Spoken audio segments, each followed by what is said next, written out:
Dangerous Animals was a particularly intriguing movie for me as a Courtney apologist.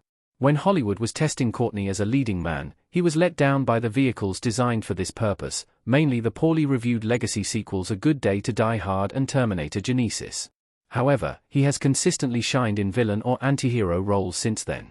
Much ink has been spilled about 2016's Suicide Squad, but I found his Captain Boomerang charismatic, and his compellingly unsettling role as the hot-headed Bob in the Netflix out-of-order heist series Kaleidoscope should have earned him much more attention. The thing that made the killer shark movie Dangerous Animals particularly intriguing was the fact that the ravenous sharks weren't even the core danger in the story.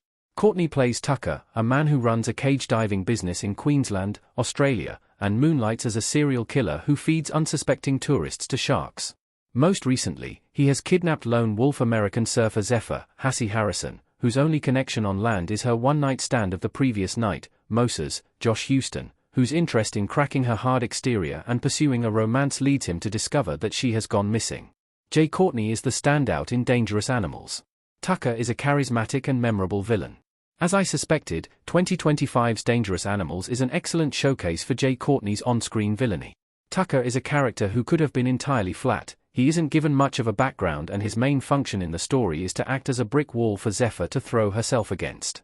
However, Courtney imbues the serial killer with a predatory charisma that justifies how he might conceivably make a life out of duping unwitting tourists, but barely covers the fact that he is a coiled snake about to strike, which helps boost the tension of every scene he's in. The scariest thing about Tucker is that he's clearly having fun, as evidenced by the showmanship with which he delivers his victims into their watery graves, as well as the fact that he continues to deliver fun facts about aquatic creatures throughout the movie. Courtney delivers this all with a sharp-edged, manic glee that makes the character feel like a demented Steve Irwin. Primarily because of Courtney's performance, Tucker is the only truly memorable thing about the movie. That is not to say that Hassie Harrison and Josh Houston are doing a bad job. They have solid chemistry with one another, and both deliver entirely capable performances. However, while both stars ground their stock roles in a believable reality, neither elevates their characters to the point that they are worth thinking about for more than a few seconds after the credits roll. Dangerous Animals is a little too generic. It infrequently rises above the most basic type of cat and mouse plotting. Unfortunately, beyond the cast of characters, Courtney is completely surrounded by generic elements that don't quite pull their weight. While it is interesting to see how the serial killer subgenre bumps up against the killer shark subgenre, Dangerous Animals doesn't do very much in either sphere that hasn't been done before dozens of times. This is especially true of the shark storyline, which is woefully thin. The major shark attack set piece that is meant to establish what the stakes are for Zephyr is apathetically staged, and it completely fails to provide the live wire terror that is absolutely necessary in such a scene.